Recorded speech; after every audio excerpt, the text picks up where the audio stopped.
자, 계속 이어서 가보겠습니다. 네, 미륵님에 대해서 좀 알아봐야 될 것 같아요. 네, 뭐 신화편에서 이제 첫 페이지 열자마자 등장하는 미륵에 대해서 아직 두 번째 페이지로도 못 넘어가고 있긴 합니다만 미륵이라는 호칭 그리고 미륵님에 대해서 좀 정리를 꼭 하고 가봐야 될 것 같습니다. 미륵에 대해서 한번 어떻게 알아볼까요? 미륵이라는 게 이제 불교에서 쓰는 미래불이라는 말이잖아요. 미래의 부처다 하는기도 하고 그 석가모니의 제자다라는 이야기도 있습니다. 미륵의 어원은 범어로는 이제 마이트리아 많이 들어봤죠? 마이트리아에서 왔고 또 마이트리아는 또 미트라에서 유래했다고 합니다. 미트라 하면은 보통 이제 태양신을 얘기를 하죠.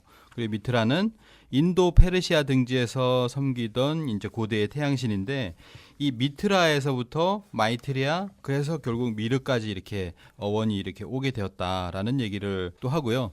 이 기독교에서도 이제 메시아라는 말이 있습니다. 근데 이 메시아라는 말도 이 미트라에서 유래되었다라고 합니다. 그럼 미트라로 이제 공통적으로 모아지게 되는데 이렇게 보면 불교에서 인류를 구원하실 분으로서 이제 앞으로 오시는 미래의 부처님, 미륵 부처님과 기독교에서 수천 년 이후에 이렇게 오신다고 하는 그 메시아라고 하는 분은 한 분이다라고 하는 것을 이 어원상으로 봤을 때 알 수가 있죠. 네, 그리고 기존에 기독교랑 불교가 나오기 전에 그 미트라 신에 대한 신앙도 원래 있었던 거죠. 그렇죠. 그게 있었기 때문에 거기서 그 유래가 된 건데 네. 그 미트라 신앙은 좀 전에 말씀하셨던 것처럼 조로아스터교라든가 그리고 이제 그 전에 베다 브라만교에 있었어요.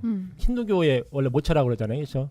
그 불교는 이제 브라만교를 반대하면서 나왔다 이런 얘기를 하거든요. 자이나교라든가. 그래서 이제 브라만교에서 그 이제 우주의 근원 원리는 이제 브라만이라고 그러고 개인의 어떤 본질 아트만이라고 그러는데 이것이 동일하다. 그래서 버마이려라고 해서 이제 후에 이제 대승불교가 이런 영향을 받고 나왔다 이런 얘기 있어요. 그래서 근데 브라만교에서는 이제 다신을 모셨는데 거기에서 여기는 좀 달라요. 태양신을 수루야라고 그러고 그 어둠과 축복의 신은 푸샨 그리고 선의 신이 이제 여기서는 미트라로 이제 이름이 되고 있고 공기의 신 인드라는 많이 아시죠? 그렇죠? 인드라망 이런 것도 있죠. 그래서 이런 삼라만상의 존재를 신격화한 게 이제 브라만교인데 이 브라만교에서도 미트라 신이 있고요. 그리고 실제적으로 이제 우리가 말하는 그 태양신으로서의 미트라 신은 조로아스터교. 그렇죠. 네, 지금 이제 3,000년 전에 이제 탄생했다고 하는. 네네. 저번에 한번 다뤘죠. 이제 배화교라고 해서 지금도 있는데 네. 조로아스터교에서 그 창조주로서의 아우라마즈다. 그리고 태양신으로서 미트라. 그리고 물의 여신으로서 아나히타. 이 삼신 숭배를 했어요. 그러니까 우리 말하는 그 삼일체, 뭐 삼신 네. 이제 같은 그런 건데 그 중에 미트라 신이 이 태양신이죠. 그래서 이 미트라 신이 이제 로마 제국에서 미트라교로 등장을 해요. 그리고 이제 그 로마 황제들이 미트라교를 믿었는데 그 다음에 이제 기독교 들어오면서 미트라교가 쇠퇴하게 되는 거거든요. 여기서 미트라교에서는 천지창조, 천사악마, 종말 구세주 다 있죠. 예, 다. 기독교의 메시아가 이제 바로 미트라에서 유래한 거고 그게 바로 기독교로 그냥 흘러 들어간 거예요. 그리고 이제 언어적으로 미트라가 이제 불교의 메테야 미륵으로 전용되어서 이렇게 유지가 됐습니다. 그러니까 미트라교에서 이미 이제 그 모시던 구세주, 창세, 태양신 이렇게 모셨던 분이 바로 미트라 신이라고 보면 되겠고요. 특히 이제 태양신이 왜 그러면은 이 우리가 얘기하는 지금의 어떤 그 우주 창조와 관련되냐? 네. 제 생각에는 판단국에 그 내용이 나와요. 뭐냐면은 그 환웅 시대 때 사람들은 네. 태양 속에 삼신이 계신다고 생각해서 아침이 되면 동천에 달려가서 기도를 하고 저녁이 되면 서천에 가서 기도를 했다 이런 얘기 나오는데 그때의 태양은 바로 이렇게 삼신의 어떤 화연으로 이렇게 생각을 했지 않았나 그런 생각이 좀 광명. 듭니다. 예. 그리고 그 환웅천왕을 또 대일왕이라고 했어요. 그걸 요즘 뭐 서양식으로 푼다면 태양왕. 태양왕이 바로 환웅천왕이었고 아폴론. 예, 그렇죠. 그래서 저 뭐 사실 뭐 굉장히 충격적인 부분이에요. 이 부분이 제가 한 20년 전에 이제 다이제스트 개벽이라는 책이라든지 이것이 개벽이다 책을 봤을 때 가장 큰 쇼크를 먹었던 것 중에 하나가 이거거든요. 저도요. 이 뭐냐면은 미륵과 우리가 불교에서 말하는 구원자와 기독교에서 말하는 구원자 메시아가 동일한 한 분이라고 하는 이게 사실 깨져야 지금 어떤 종교의 통일이든지 또는 진리를 만나는 데 있어서 가장 중요한 부분이 이 부분이거든요. 네. 이 얘기를 들었을 때 이걸 머릿속에 확 유레카 해가지고 뭔가 깨달음을 얻은 분과 아니야. 강한 거부감을 말장난? 가지시는 분들이 있을 거라고 생각하는데 저는 굉장히 큰 충격을 받았습니다. 네. 어원을 거슬러 올라갔을 때 이렇게 밝혀지지 않는 게 밝혀지는 게 굉장히 많은 것 같아요. 어원에 대한 게 실제 뿌리를 찾아 들어가다 보면은 거의 속일 수 없이 이렇게 부정할 수 없는 그걸 이제 많이 맞닥뜨리게 되는 것 같아요. 근데 맞습니다. 이 어원과 함께 자기 생각 있잖아요. 네. 자기가 태어나면서 저는 항상 이렇게 여러 가지 종교가 있지만 그 종교에서 믿는 분은 한 분일 것이다라고 하는 그렇게 생각하는 사람이 그런 많이 생각을 있을 거예요, 그죠? 예, 가지고 있는 사람에게는 정말 이렇게 이 어원이 맞다라고 생각을 하는 거죠.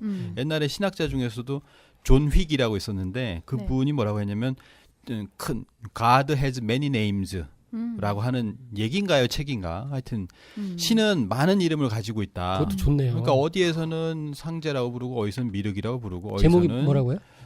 God has many names. 예. 좋네요, 그 이름. 네네네. 영어인데 귀에 쏙쏙 들어오네요. G.O.D. 예. 네. 근데 왜 이렇게 잘 들리지? 네. 한글 콩글리시로 같았어요. 했기 때문에. 네. 하여튼 그래서 그런 부분의 인식이 이제 와서야 사람들이 그렇게 인식하지 않나 생각이 듭니다. 저기 뭐 인도에서 믿는 신과 우리 신이 다르지 않다. 라고 하는 생각으로서 이제 연구를 하다 보면 결국 이 어원이 맞다라는 것을 생각하게 되겠죠. 예. 예, 여기 이제 제가 자료 찾다 보니까 여기 나와 있는 건데 네. 이거 한번 읽을게요. 미트라시는 빛, 생명을 뜻하는데 이는 대승불교 아미타불이 무량광, 무량수로 기독교에서 나는 빛이요 생명이니 등으로 받아들여진 것과 같다. 그러니까 이제 기독교에서 성서에 나오는 나는 빛이다, 생명이 달 때 빛이 바로 미트라신앙의 태양신을 뜻한다는 거죠. 그 신의 이름뿐만 아니라 교리까지 다 들어간 거네요. 예, 그렇죠.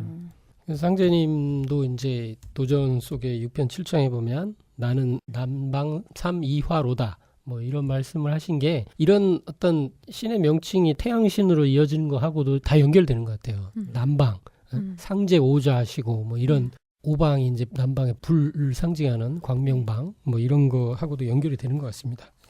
그리고 뭐 상제님은 이제 상님께 직접 내가 미륵이다 이런 말씀도 하셨고, 그러네요. 또. 예, 그리고 맞습니다. 이제 그 남사호 선생 같은 경우는 이제 누구요? 누구? 남사고 선생은 이제 경감조록에서 그 미륵은 종불이다. 라고 말씀하죠. 그래서 3000년 후에 네. 그 미륵불 종불이 오셔가지고 극락세계를 여신다라고 해가지고 용화세계 종은 여기서 종은 이제 마루종자 최고 최상 이런 뜻이. 최상이란 뜻이죠. 종하면 예. 벌써 최상이란 뜻이기 때문에 이게 부처의 이제 끝 궁극의 부처. 예, 그렇죠. 이게 이제 종불이 궁극의 부처라는 뜻이거든요. 그러니까 이거는 불교에 누구도 맞아요. 언급할 수도 없었던 거고, 그러니까 제가 생각할 때 남상호 선생은 그 한마디로 두 글자 그거로 저는 뭐 충분한 공덕을 쌓으셨다 이런 생각이 좀 듭니다. 네.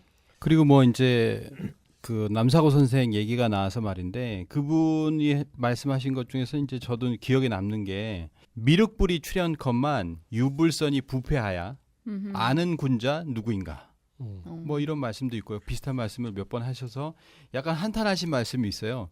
미륵불이 출현을 하는데 이제는 그거를 불교에서도 그렇고 다른 타 종교에서도 그렇고 그걸 어떻게 아냐 사람들이. 특히 미륵에 대해서는 왜곡되어 있는 부분이 많아요. 석가모니의 제자로 알려져 있어서 그 제자 중에 한 명의 미륵이 있었고 그 제자가 다시 오는 어떤 미래의 부처로서 석가가 임명했다 뭐 이렇게 지금 해석을 하기도 하죠. 그게 이제 불교에서도 왜 미륵불을 인정을 못하느냐 이 미륵불에 대한 왜곡이 좀 네. 이렇게 있는 것 같아요. 네. 그 첫 번째가 뭐냐면은 미륵불은 뭐 56억 7천만 년 저는 이게 567로 이렇게 기억을 하는데 56억 7천만 년 후에 오신다. 뭐 여기는 뭐 57억 뭐 600만 뭐 50몇 억 뭐 이렇게 이런 것들이 있는데 궁극에는 뭐냐면 이것은 어떤 뜻인지 아시나요? 56억 7천만 년 후에 오신다는 건? 안 오신다는 뜻이에요. 네? 우리 때는 안 오신다라는 뜻이에요. 무한대 시간 개념이기 때문에 맞아요. 사실상 미륵불은 오지 않는다라고 하는 그런 개념의 지금 시간 개념을 갖고 있어요. 그렇기 때문에 이제 미륵불은 미래불인데 그 네. 미래라는 것에 대해 시간관념이 없는 거예요. 이게 또 하나는 뭐냐면 아까 말씀하신 대로 석가부처의 제자다. 네. 제자 미륵이 나타나긴 나타납니다. 어느 불경 경전에 보면 제자 미륵이 하나 있어요. 네. 그래가지고 뭐 현우경이라든지 뭐 설봉경 뭐 이런 경전에 있다고 하는데 네. 이 현우경에 보면 바바리의 제자 16인 중에 한 명이 이제 수행승 미륵이다. 음. 이 수행승 미륵을 제사 미륵 또는 티샤 마이트레아라고 이렇게 얘기를 네. 하거든요. 산스크리트어로는 음. 티샤 마이트레아. 근데 이 수행승 미륵이 뭐라고 하냐면 자신이 미륵불이 되고 싶다라고 이제 석가모니에게 얘기를 합니다. 미륵불이 되고 싶다. 미륵불에 대한 설법을 듣고서 그래서 내가 미륵불이 되고 싶습니다라고 하니까 석가부처가 이를 허락한다라고 하는 것이 이제 설본경에 있는 거고 현우경이라는 것은 허락하지 않는다. 또 이렇게 나온다고 그래요. 네. 그래서 이제 어떻게 보면 석가모니 부처님도 미륵불이 계시다라는 것을 얘기를 했는데 제자 중에 네. 내가 미륵이란 하고 싶다. 어떻게 보면 동명이인이 있는 거야. 그렇죠. 어떻게 미륵이라는 보면이 아니고 원래 있는 건가? 네. 미륵이라고 분명히 쓴 인인 거죠. 거죠. 내가 하고 싶어서. 그렇죠. 그럴 수도 있을 네. 것 같아 또. 네. 내가 미륵이란 본명을 그러니까 쓴 처음에 것 이름은 그게 같아요. 아니었는데 미륵 부처님이 되고 싶어서 자기가 음, 미륵이라고 한 거예요. 그럴 가능성이 있겠네. 그렇죠. 그래가지고 근데 이제 그걸 연구하는 사람들은요, 네. 전부 이제 이 수행승 미륵은 미래 부처님 미륵불과는 관련이 없다. 네. 전혀 관련이 없다라고 얘기를 합니다. 뭐 팔리어 연구자인 뭐 리스 데이비스라든지 또는 미륵 사상 연구의 또 대가인 또 일본의 와다나베 쇼코 뭐 이런 분들이 수행승 미륵은 미륵과 관련이 없거나 또는 미래불이 된다는 게 전혀 언급이 없다. 다른 분이다라고 하는 것을 얘기를 하는데 지금도 이제 좀 헷갈려 하시는 또 불교 뭐 하시는 분들 중에서 그런 분들이 있는 것 같아요.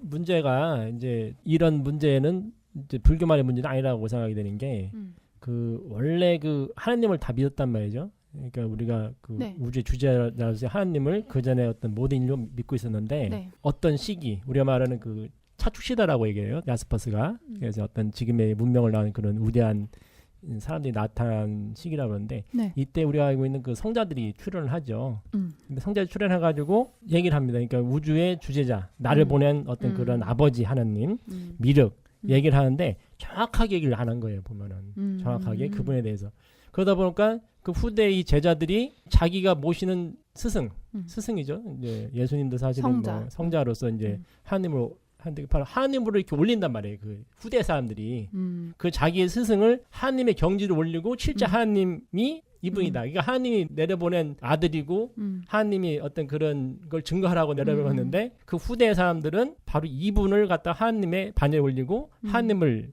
내팽개치는 그리고 이 불교도 사실은 제가 보긴 그거거든요. 석가모니 부처님을 너무 높이다 보니까 그렇죠. 권위를 네, 세우기 부처 중에 위해서. 부처로서 높이고 미륵불이라고 하는 그 분이 더 높여버린 거죠. 이번에 이게 제자, 그러니까 그렇죠. 그 스승으로 만들어버린 거죠.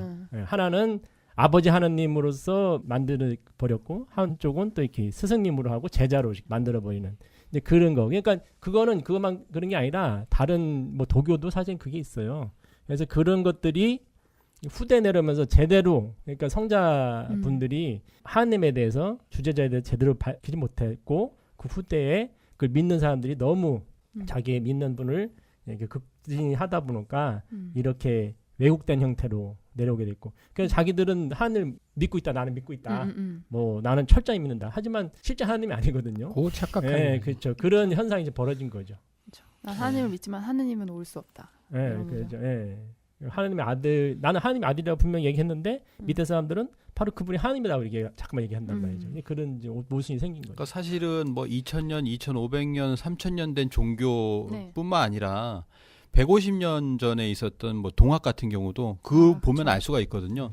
아니 그때는 수은최저 선생이 이제 상제님과 천상문답을 통해 가지고 1860년에 얼마 안 됐잖아요. 네. 근데 그렇게 체험을 하고 그거를 갖다 메시지를 후대에 이렇게 남겼지만 그런 어떤 신비 체험이 없는 그 제자들은 그 수은최저 선생의 그런 메시지를 그대로 받아들이질 못하고 자기식의 어떤 해석 그런 것들이 가해지면서 조금씩 이렇게 메시지가 변질되는 모습을 보여왔거든요.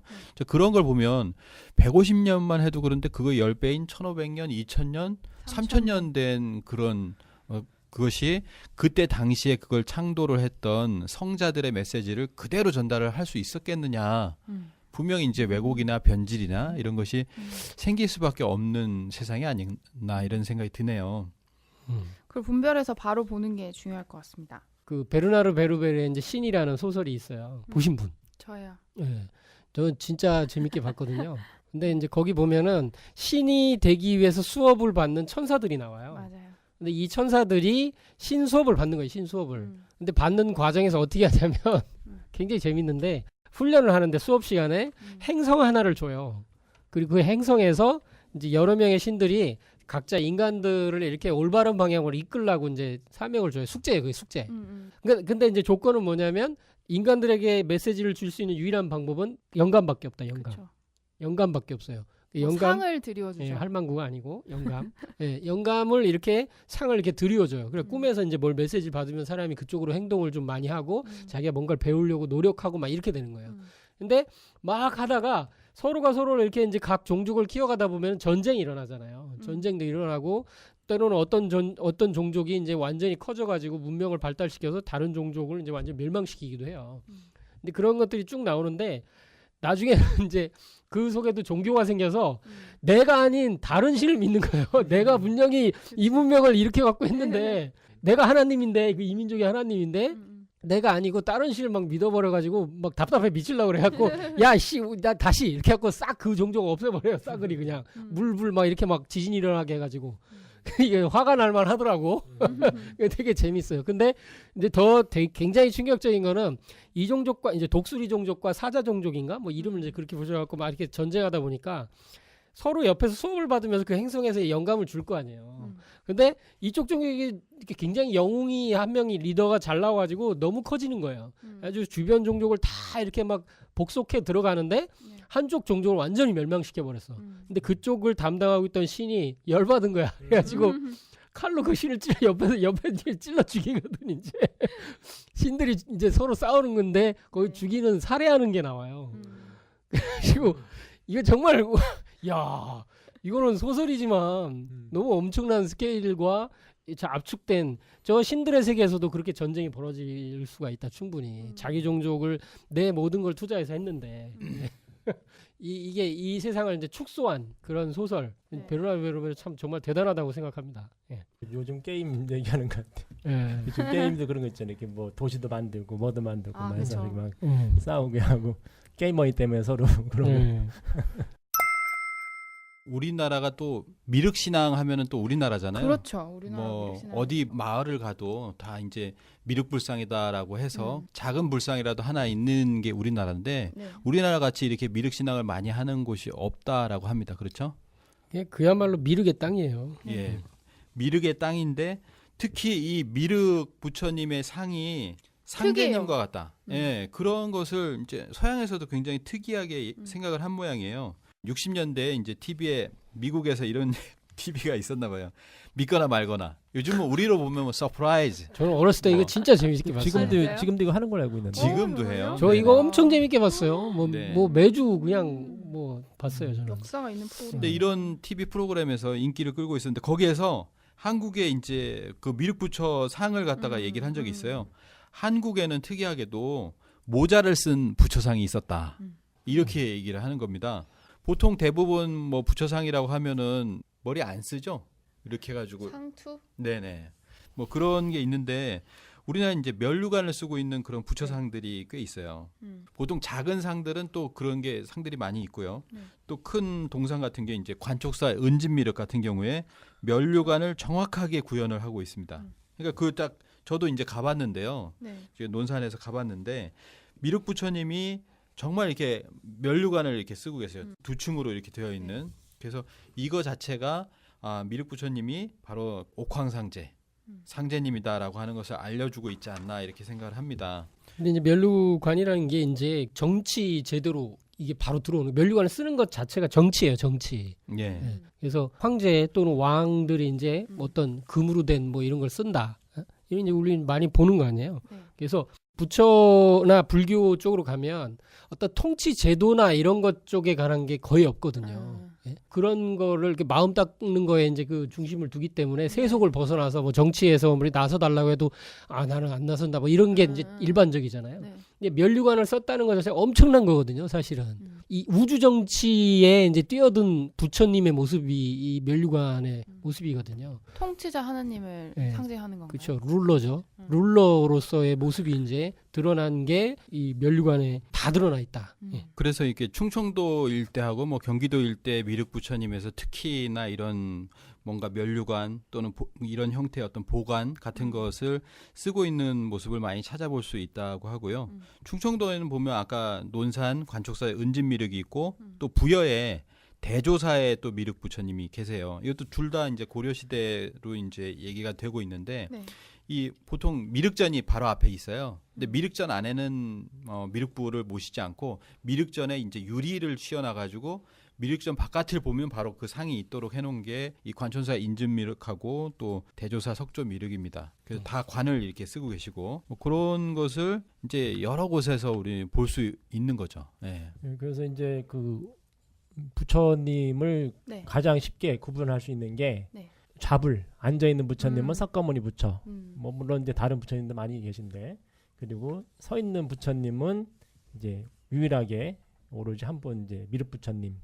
상경께서도 그에 관련해서 하신 말씀이 있었죠. 나는 유불이다. 그러니까 움직이는 돌아다니면서 이렇게 세상 정치를 하는 세상 우주 정치를 하는 그런 유불이다 이런 말씀을 하신 게 있죠.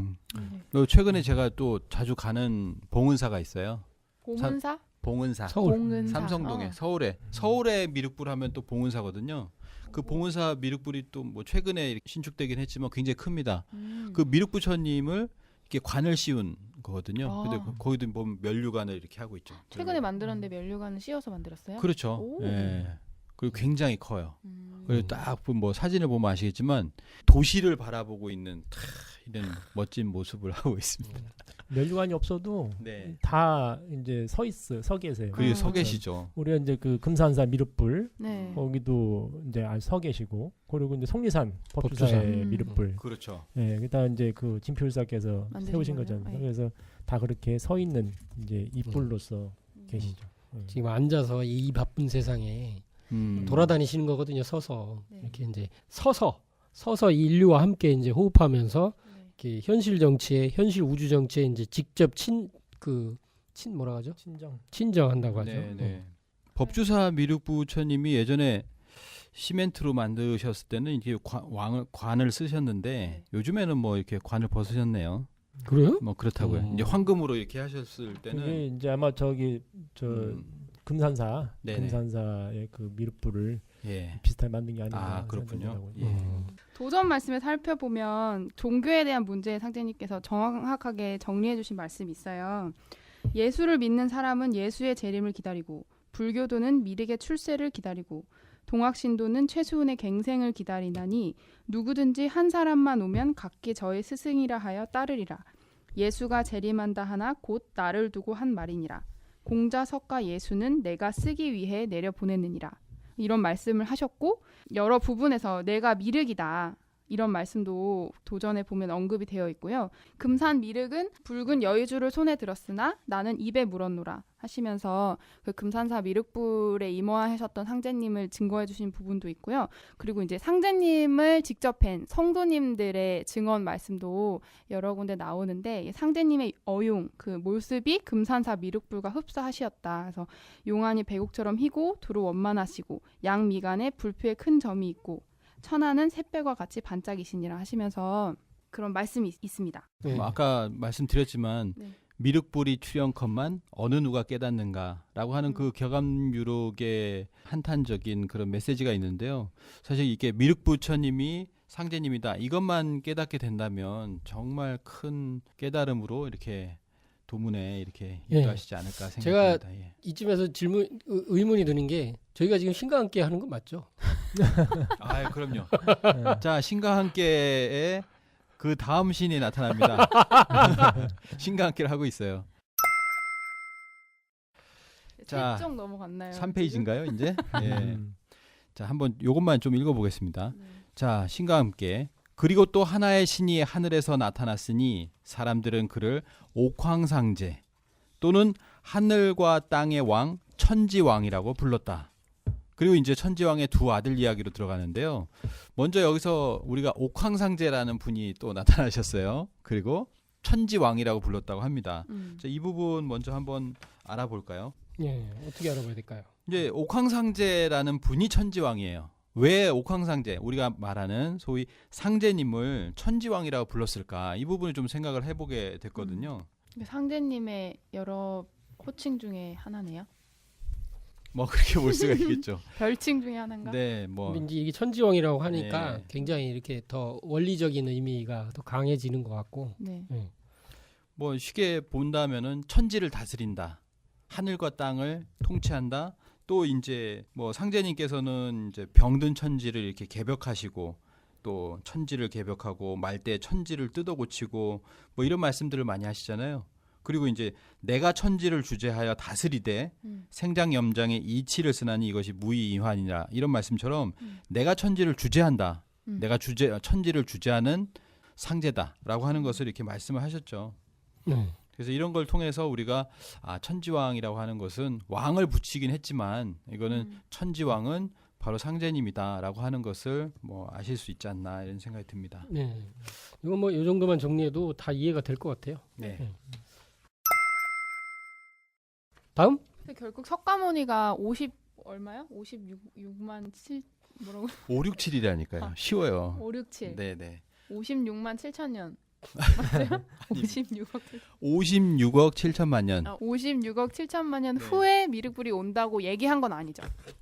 그거는 해석을 한 거죠. 석가모니께서 하신 말씀이라고 글쎄 석가모니가 하신 말씀인지 그 후대라고 봐야 되고요. 석가모니 부처는 네. 오히려 3천년설을 얘기를 한 거고. 그러니까 불교에는 이 두 가지 설이 있어요. 56억 7천만 년 후에 미륵 부처님 오신다는 설이 있고 그리고 3천년 설이 있습니다. 아하. 근데 3천년이 사실 유력하죠.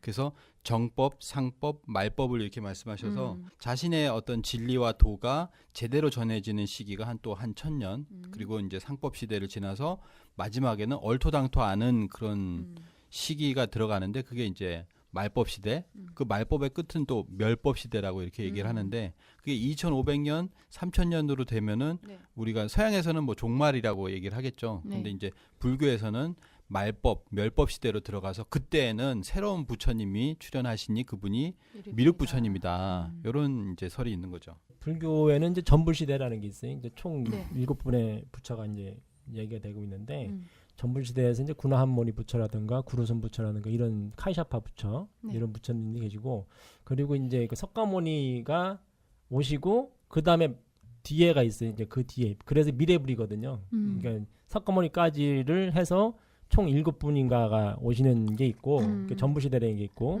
그리고 나서 오시기 때문에 미래부이다라는 말을 썼던 건데 근데 이제 제가 이제 마곡사 있잖아요. 충남 마곡사. 네. 거기에 갔는데 그거 모셔놨더라고. 그래서 누구를?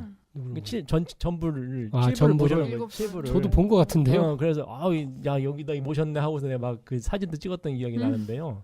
실제로 이제 불교에서는 그렇게 전불 시대 그리고 현불 그러니까 현불이 바로 석가모니가 된다면은 현세불이 그리고 미래불이라 해서 이제 실제 미륵불 미래불을 구원의 부처에서 모신 건데 근데 여기서 이제 좀 전에 그 불기가 왜 이제 중요하냐 불기는 석가모니가 인멸을 이제 돌아가신 그때를 기준으로 하는 거거든요. 태어나신 게 아니라. 근데 그것이 지금 우리는 불기 2500년을 네. 쓰고 있는 거고 다른 불기가 또 있단 말이에요. 예? 3000년을 쓰는 불기가 있다는 거죠. 3000년이라 해서. 이 두 가지가 지금 이제 문제가 되고 있는 건데 여러 경전에 보면은 부처님이 3000년 미래불이 3000년 후에 오신다. 아까 이제 했던 그거잖아요. 3000년. 근데 지금 불교는 2500년이란 말이에요. 그렇죠. 아주 많이 남았네. 네, 아직 많이 남은 게 되는 거죠. 그런데 불기를 3000년을 썼던 그런 게 있단 말이죠. 실제 역사적으로. 다른 그거를 불기가. 예, 북방불기라고 하는 거고 남방불기가 2500년으로 해서 지금 하고 있는데 지금 우리가 네. 이제 남방불기를 채택을 했죠. 네, 그렇죠. 그래서 이제 네. 남방불기 쓰고 있고 그래서 지금은 2561년일 거예요. 아마 2017년 올해가. 네. 그렇게 되는데 요게 바뀌게 된 게 북방불기를 원래 썼는데 바뀌게 된 게 1956년이라고 합니다. 원래는 북방불기를 네네. 썼었는데요. 1956년에 스리랑카에서 네. 부처 인멸 2500년을 기념해서 이제 1차 세계 불교 대회가 이제 개최가 됐는데 이때 그 스리랑카 이게 남방 불교잖아요. 네. 남방 불교 있는 곳에 이제 가서 세계 불교 대회를 가서 남방 불교의 그 연대를 우리가 이제 받아들이게 되는 거예요. 그래서 1960년대까지만 해도 이제 북방 불기를 따랐었는데 이게 남방 불기로 이렇게 바뀌게 돼서 지금은 2500년대 그렇게 되면 아직 미륵 부처님 오시려면 한 500년 더 있어야 되는. 그렇죠. 그러니까 그런 식으로 불교에서는 불교에서는 미륵 뿌리니까 안 왔다는 거잖아요. 네네. 그렇게 되는 거란 말이죠. 그러니까 근데 북방불기로 그러니까 한중일이 썼던 북방불기를 가지고 보면은 3000년이 1974년도 갑인년이에요. 네. 그럼 미륵 뿌리 지났네. 이미 오신 거란 말이에요. 오셔가지고 되는 거고. 그러니까 그것 때문에 지금 이 불기가 언제냐 미륵 뿌리 오시는 때 이게 상당히 중요한 문제가 되는 거죠 불교에서는. 근데 이제 지금 과거에 우리가 이제 북방불기에 썼었다는 것은 굉장히 많은 절에 남아 있어요. 절에도 보면 그렇게 남아 있고요. 뭐 저도 뭐 몇 군데 가서 봤는데 네. 또 인터넷이나 이런 거 검색을 해보면 여러 절에 보면은 북방불기를 써놓은 그 기록들이 많이 있습니다. 뭐 대구 팔공산 동화사에 있는 다리에도 보면은 북방불기 기록이 되어 있고 그다음에 뭐 창원 성주사에 가도 거기 이제 북방불기가 있고요. 그래서 이런 것들을 봤을 때 우리는 원래 북방불기를 썼었다. 근데 1950년대 60년대 거쳐서 우리가 이제 지금 남방불기를 쓰고 있어가지고 미륵 부처님이 오실 때가 안 된 걸로 알고 있지만 이미 3000년은 지났다. 근데 상제님 말씀이 또 그런 말씀이 있어요. 상제님 말씀에 석가는 3000년 도수다. 이런 말씀이 있거든요. 4편 47장에 보면 석가는 3000년 도수밖에 안 되느니라. 너는 5만년 운수를 안 받을 테냐라고 하시면서 박근곡 주지에게 이제 큰 소리로 말씀을 하신 게 있거든요.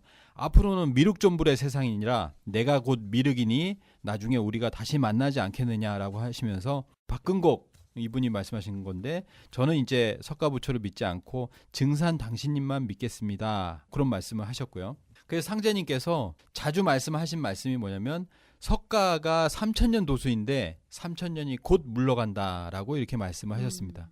이게 이제 20세기 초엽이잖아요. 네. 그러니까 곧 물러간다라고 하고 아까 말씀하신 것처럼 1974년이 3000년이 돼서 지금은 미륵 부처님 시대 도래했다. 들어갔네요. 벌써. 그렇죠. 예, 아까도 얘기했지만 증화암경이나 화암경에서 이제 석가부처 이후에 3000년 이후 3000년에 미륵불이 오신다고 네. 얘기를 했습니다. 저도 이제 그 3000년 그 북방불교가 써 있는 걸 본 적이 있는데 그 미륵산이라고 이제 그 통영에 미륵도 있잖아요. 미륵도. 네네네. 예, 거기에 올라가다 보면 용화사라고 있는데 효봉 스님이 거기서 이제 계셨다고 하더라고요. 근데 거기에 그 이제 문 이제 들어가는 대문 옆에 기둥에 네. 그 불기가 써 있는데 이제 북방불기로 해서 여기 써 있는 걸 제가 보고서 좀 많이 놀랐어요. 아 여기에 하면서 봤던 기억이 좀 납니다. 그러니까 사실은 중요한 거는 뭐냐면 진짜 맞는 걸 써야 되거든요. 불기에 맞는 걸 써야 돼요. 그럼 언제 태어나시고 언제 돌아가셨냐 했을 때 2500년으로 만약에 이 미륵 부처님 이제 석가모니 부처님을 설정을 하면 어떻게 되냐면은 네. 유교하고 도교 노자하고 공자와 같은 시간대가 돼요. 노자 장자가 2500년 되잖아요. 2000년 전에 예수님 오시고 2500년 전에 노자와 공자는 한번 만나죠. 네. 만나는 경우가 있잖아요. 2500년 전에 있었는데 그러면 500년마다 이제 성자분들이 오시는데 이때 같은 시간대였다는 그런 기록은 없어요. 500년 전에 바로 3000년 전에 그때 이제 석가모니 부처님이 오셨다는 기록은 있죠. 뭐 전등록이라는 곳을 보면은 전등록에는 석가모니 부처가 탄생했을 때 네. 중국의 왕이 이제 주나라 소왕이다. 이렇게 나옵니다. 그러니까 연대를 보면 명확하네요. 주나라는 언제냐면요. BCE 1200년에 세워졌어요. 그리고 소왕은 5번째 왕이에요. 그러면 어떻게 되냐면 바로 5번째 왕이면은 보통 이제 3000년대가 맞는 거죠. 석가모니는 바로 이제 BC 1000여 년 전에 그때 태어났다라고 하는 것으로 이런 기록을 통해서 봐야 된다. 이렇게 볼 수가 있죠. 중요한 얘기네 이건. 지금 이제 남방불기를 기준으로 삼는 거는 그 이제 불교를 중흥시켰던 그 인도 마우리아 왕조의 그 아소카 왕이 계세요. 이제 그분을 기준으로 해서 그분이 전에 한 100년, 200년, 300년 이렇게 해가지고 따지는 거거든요. 그러니까 남방불교도 여러 설이 사실은 있고 거기서 이제 공통되는 걸 찾아내가지고 그걸 정한 거고. 그래서 북방불기가 이제 그 3000년으로 이제 돼 있는데 상제님께서 하셨던 말씀 중에 이런 말씀이 있어요. 내 종자, 내가 쓸 종자는 3000년 전부터 내가 뿌려놓았느니라 이런 말씀이 이렇게 3000년 말씀하신 게 있고 그리고 석가모니가 3000년 도수밖에 안 된다.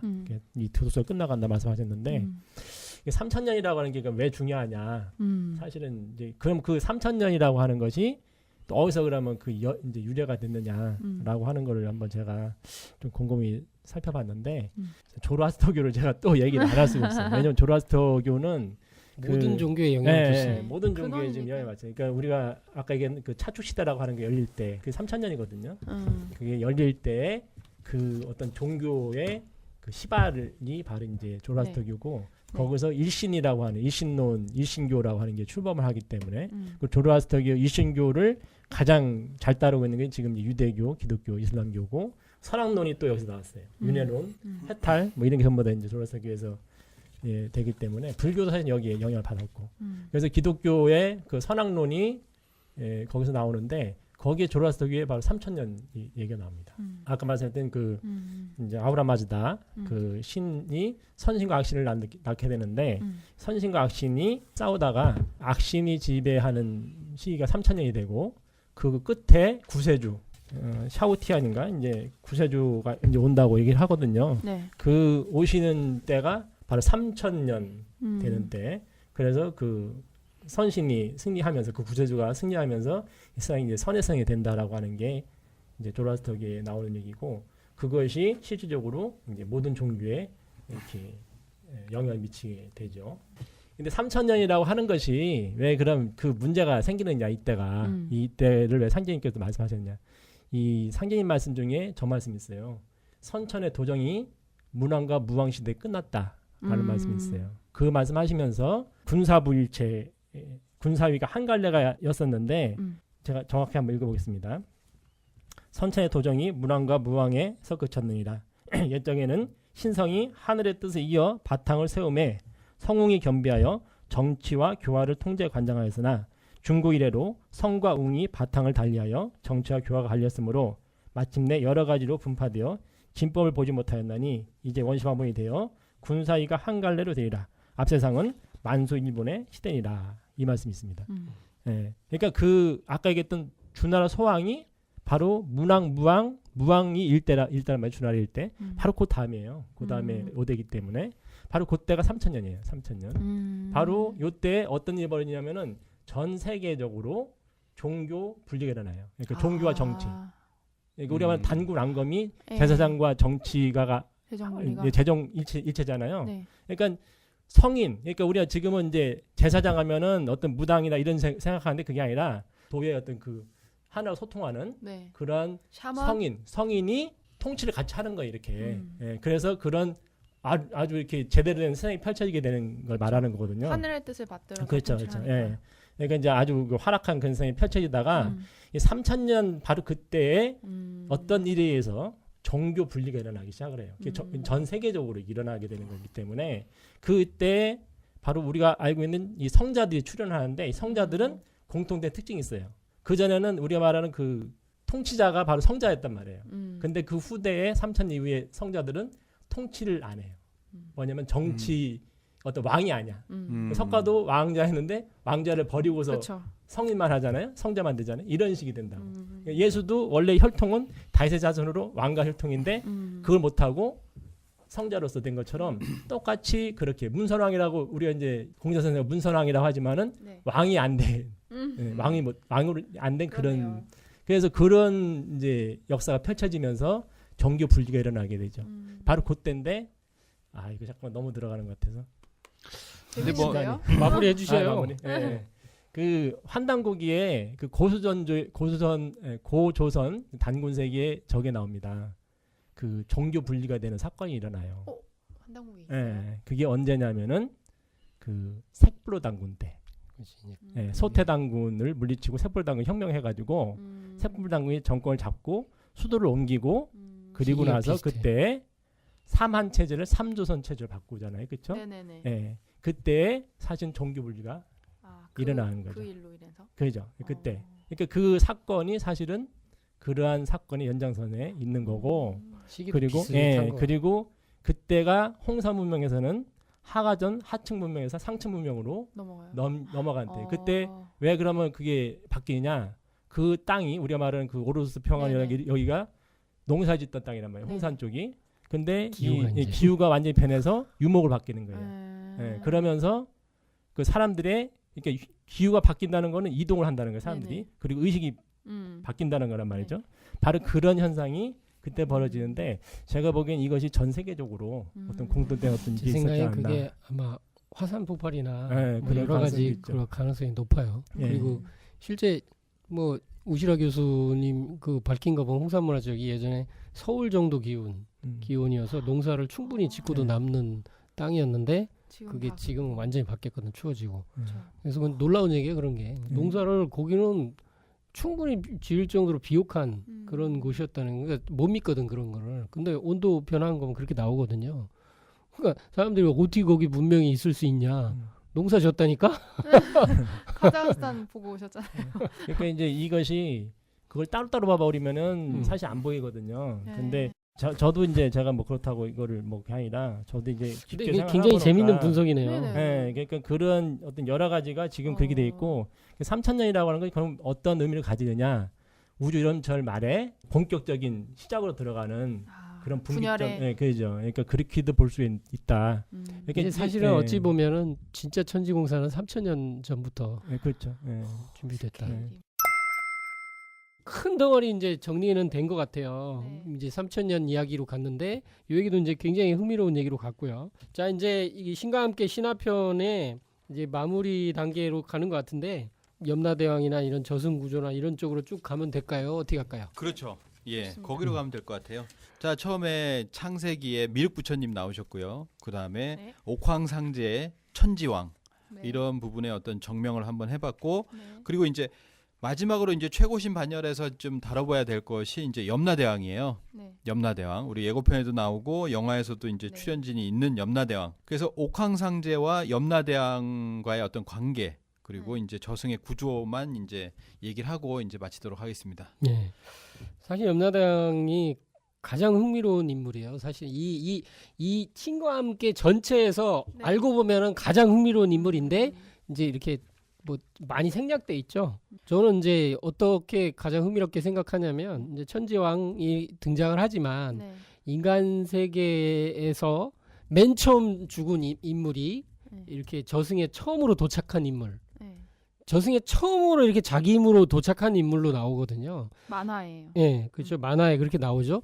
근데 이거는 정말 흥미로운 것 같아요. 음. 예를 들어서 이제 이 우주가 이제 탄생을 해서 이제 나오고 신들의 세계가 이제 구성되고 인간의 세계가 이렇게 될 때 네. 실제 인간계에서 먼저 이렇게 인간들이 우주일련을 통해서 이제 그 우주일련이 이제 맨 처음으로 이렇게 어떤 인간을 탄생시킬 수 있는 구조가 그 사이클이 됐을 때 네네. 인간 세계에서 먼저 죽고 음. 그래서 이제 사후 세계로 이제 건너오면서 음. 이게 신도 세계가 이제 구성되는 어떤 사건이 있었으리라고 생각을 해보게 되는데, 근데 그거는 이제 최초의 그거는까지는 잘 모르겠고 이번 우주 일련에서 이게 이제 우주가 인간을 낳았다. 우리 같은 형태의 인간, 그 이전의 장년도 있겠지만 그 얘기는 생각하지 말고 그래서 인간이 나왔어요. 판단국에 의하면 뭐 이렇게 나반과 아만이라는 이제 인류 최초의 조상으로 5만 년 전에 있다고 치고 그래서 이제 그분들이 이렇게 자손들을 잇고 쭉 가면 돌아가실 거 아니에요. 그죠? 네. 그러면은 이번 우주 일련에 대한 신도 세계는 따로 열리지 않겠는가? 당연히. 그러면은 그런 세계에서 처음으로 이렇게 찾아온 뭐 그런 분에 대한 것도 한번 생각을 해볼 수 있고 여러 가지 상상을 하게 돼요. 그리고 염라대왕이 이제 그런 포지션을 지금 보여주고 있다. 이런 생각을 하게 됩니다. 예. 우리가 이제 많이 알고 있는 게 명부하면은 염라대왕만 알고 있잖아요. 그쵸. 네. 뭐 이제 그쵸. 저승사자 둘 사실은 둘만 알고 있는데 사실 원래는 많지. 명부 시왕이라고 해서 명부 시왕전이라고 그러거든요. 네. 이제 우리가 그 불교 저 사찰에 가면은 명부전이 있어요. 네. 이제 거기에 그 계신데 거기에서 그 염라대왕도 명부 시왕 중에 한 분이에요, 한 분. 그렇죠. 네, 그렇게 제금돼 있고 그리고 거기에서 이제 그럼 가장 그 중심에 그 모시는 분이 누구냐? 지장보살을 모시거든요, 지장보살. 네. 시왕의 지장보살이 들어가 있어요? 지장보살이 있고 그 밑으로 명부 그쵸. 시왕이 이렇게 있는 거 이렇게. 예, 그래서 지장신앙이 이제 우리나라에서 발달이 돼 있거든요, 명부전에. 강하게 돼 있죠. 예, 그래서 그 밑에 바로 그 여러 시왕이 있는데 그 중에 한 분이 이제 명부 대왕으로 지금 돼 있습니다. 만화에는 그 명부대왕하고 지장보살이 서로 신경전을 벌이는 사이로 나오거든요. 그래서 이제 시왕 명부시왕 불교의 이제 원래 수호신이었다가 이렇게 된 걸로 돼 있는데 아, 불교의 수호신이었다가. 예. 그래서 이제 지장보살이 바로 명부전에 가장 최상에 계신 분이고 그 밑으로 명부시왕이 계신 분. 근데 지장보살이 좀 이렇게 그 특이한 게 있어요. 뭐냐면은 제가 한번 읽겠습니다.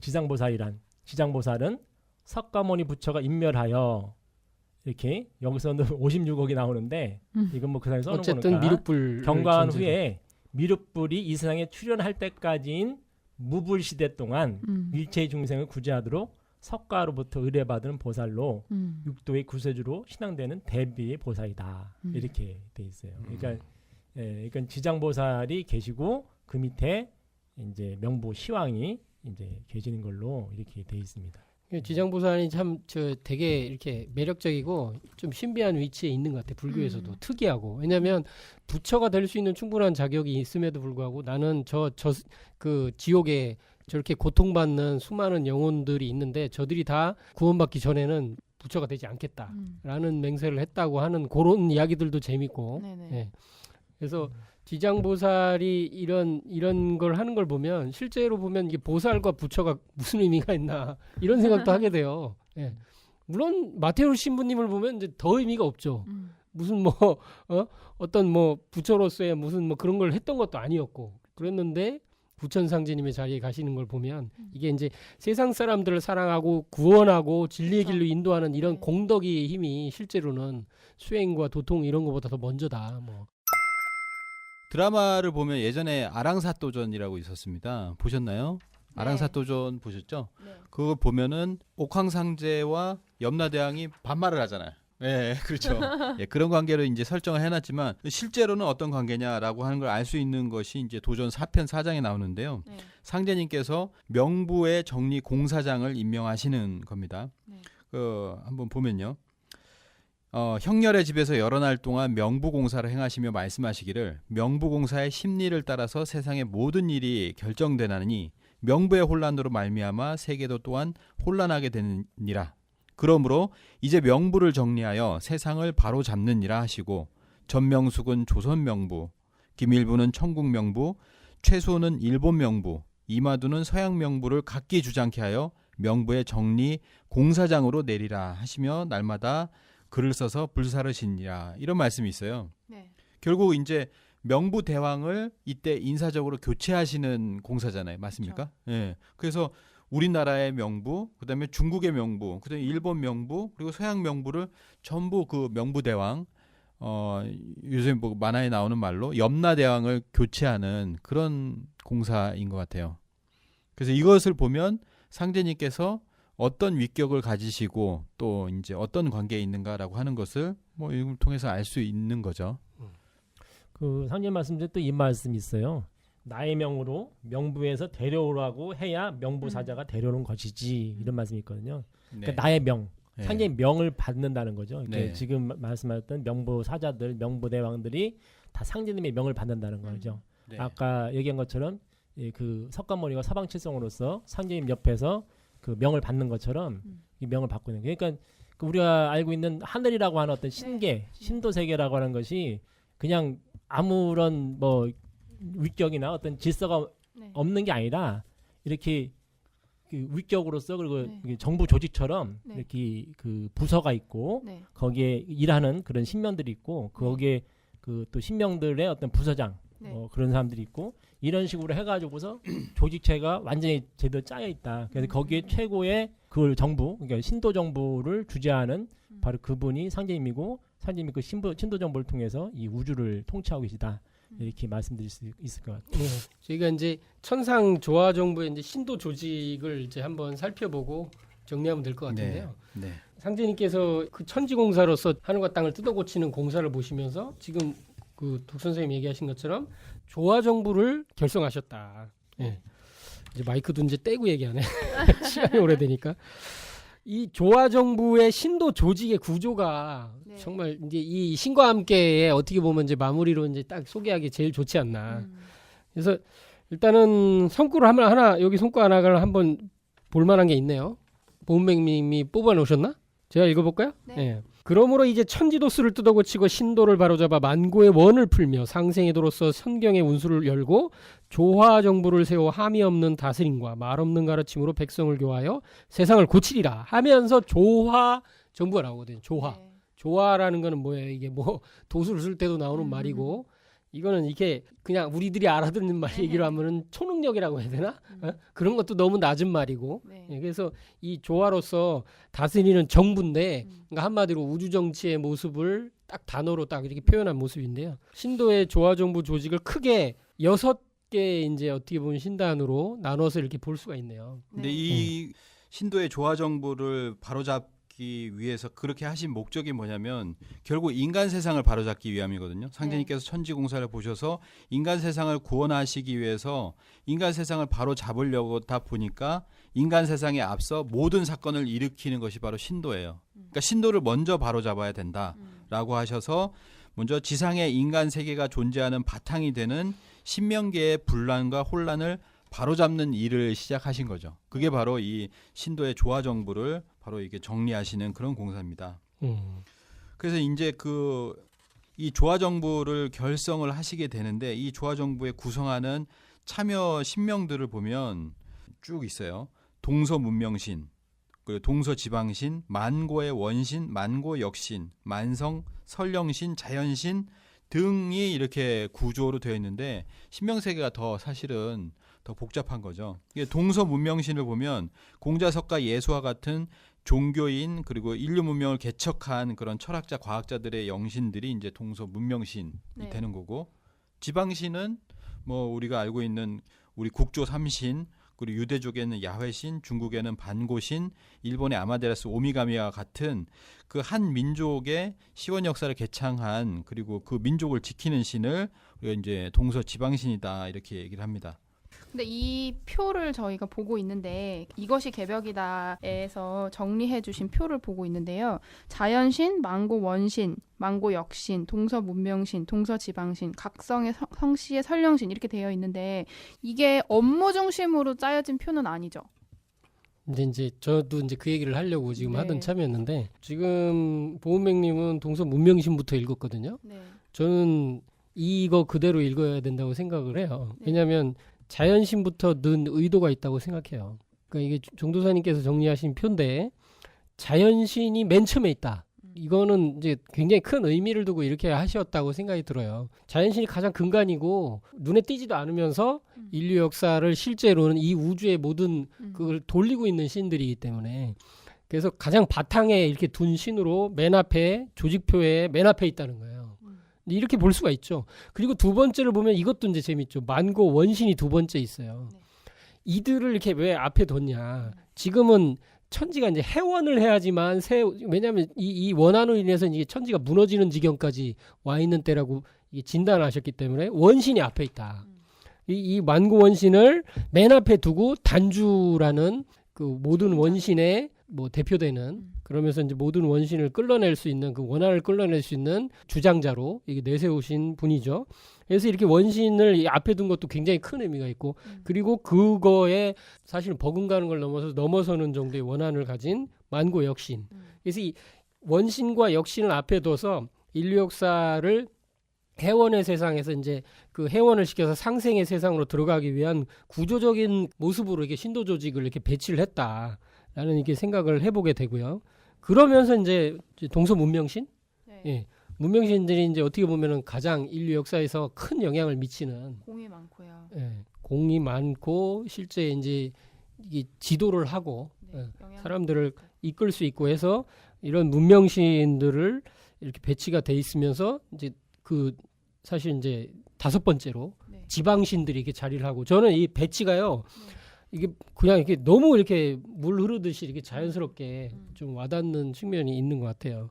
지방신 있고 그러면서 마지막에 각성의 이제 설령신. 물론 이제 앞에서부터 중요하다 뭐 이런 생각을 해본다는 거는 그냥 해석의 의미겠지만 설령신이 이제 맨 뒤에 이렇게 있는데 여기를 거꾸로 뒤집으면 이제 맨 앞이니까 이것도. 그래서 각 그 성씨의 이제 설령신들이 종도사님께서는 제1의 하나님이다 이렇게 말씀하셨기 때문에 이렇게 이제 배치를 쭉 돼 있는 것이 바로 천상조화정부의 신도 조직이다. 이게 신과 함께 만화를 전체를 보면 이렇게 조직 구도가 좀 뭐가 있구나 이런 걸 약간 이제 눈치챌 수 있을 만한 게 이제 있죠. 네. 그러면서 이제 사실 저승의 이제 중심으로 해서 옥황상제 그 천지왕 밑에 있는 뭐죠? 염라?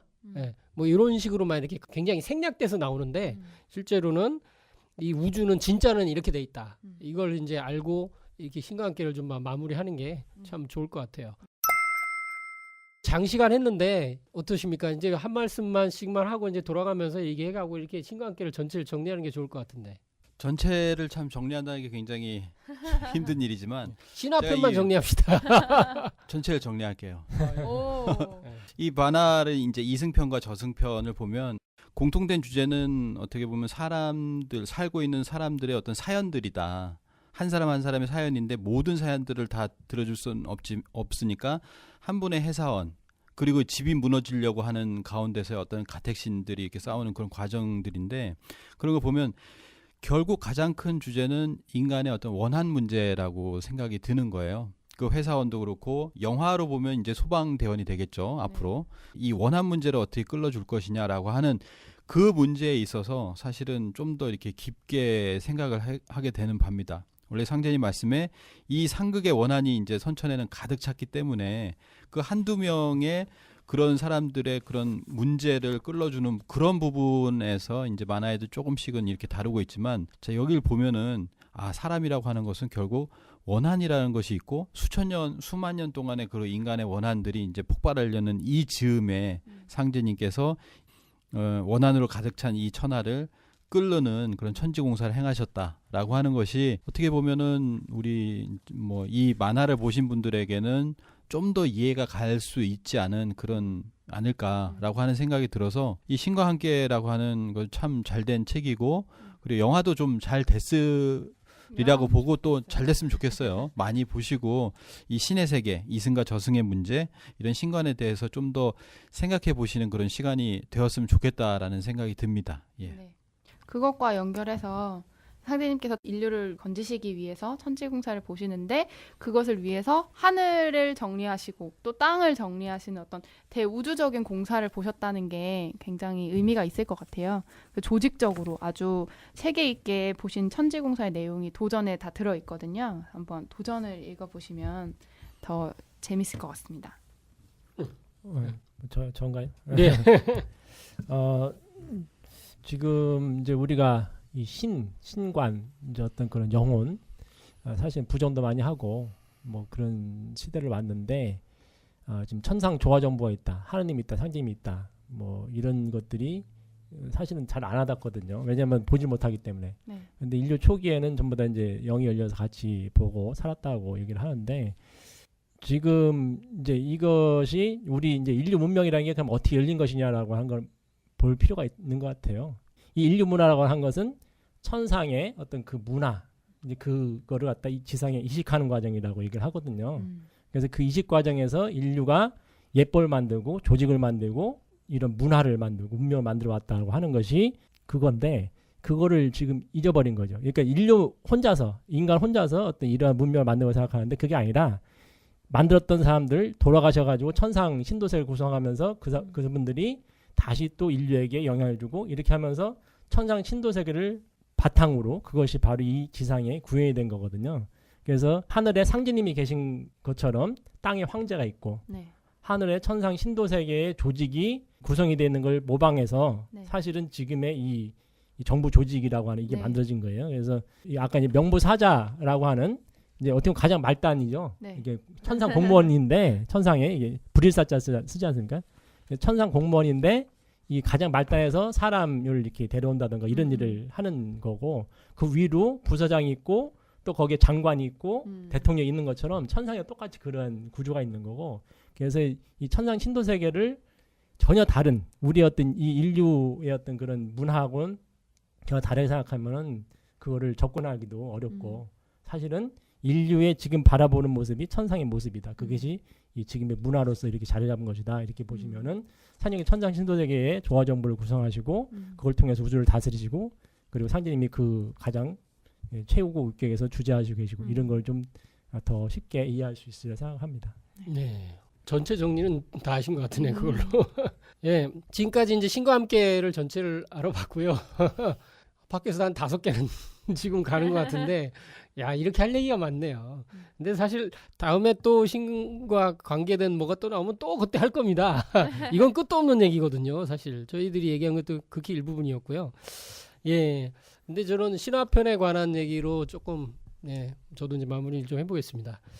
아까 이제 저 소개드렸던 이 책 그 창조 신화에 나오는 얘기들 중에 마음에 드는 걸 읽어드릴게요. 자신과 세계에 관한 신화 없이 살아가는 사람은 단 한 사람도 없다. 이게 뭐냐면 신화가 그만큼의 사람들에게 이렇게 가능성과 가치관을 열어준다. 그 희망과 꿈을 열어준다. 뭐 이런 얘기를 좀 하고 있더라고요. 물론 많이 생략된 말인데, 그래서 신화에는 왜 어디로부터 이런 물음이 없이 원초적 상태나 원초적 물질로 직접 회귀한다. 그러니까 신화는 무슨 뭐 이렇게 따지는 게 없이 그냥 바로 원래 그 내 근원으로 이렇게 바로 들어갈 수 있다. 이런 그런 게 신화의 매력이다. 이런 얘기를 하고 자연스럽게 바탕으로 후퇴해 버리는 것이다. 이런 멘트도 이거 참 좋더라고요. 이게 신화라는 것이 그래서 매력이 있다. 그래서 주관과 객관을 직접 연결해 버리는 과정이다. 그래서 인간 지각의 2가지 영역이 있다. 그래서 개념들을 자유롭게 연결시킬 수 있는 영역과 미지의 명령에 복종하게 되는 또 하나의 영역이 있다. 그것이 바로 신화다. 이런 얘기를 해요.